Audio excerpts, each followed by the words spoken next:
Akiaria hindi ya guthundura insurance ino ya muigana wa ciringi milioni 175, mwandiki mukaru ruhonge-ini rwa mahiu Timar ino irongoreirie kuguna arithia aya a mahiu kumana na hathara o yothe kuma kuri mahiu mao ihinda-ini riri ria ng'aragu.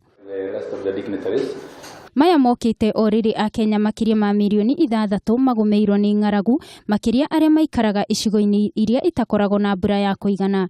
Mahiu onamo ni mahutitio ni ng'aragu ino, undu uria utanyitwo gutuma thogora wa iria na nyama kuongerereka. Prices in the market, supermarkets has not changed so much significantly like the other year.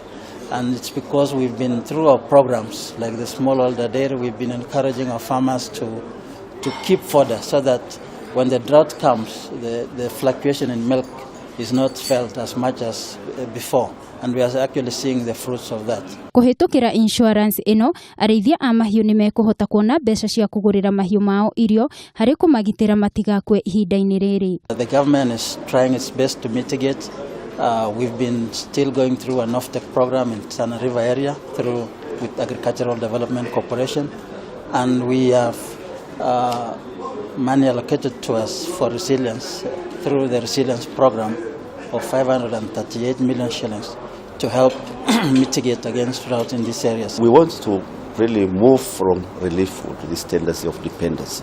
We have to invest in dams, irrigation, so that we don't just rely on rail-fed agriculture. But before we reach there, we have to ensure that no life is lost. So we have put measures in place to buy some food.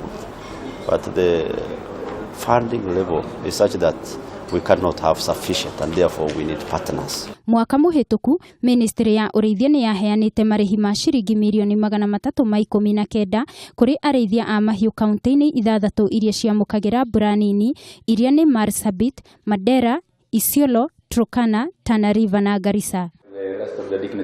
Handu-ini ha Kameme TV, njitagwo Wangui wa Muiruri.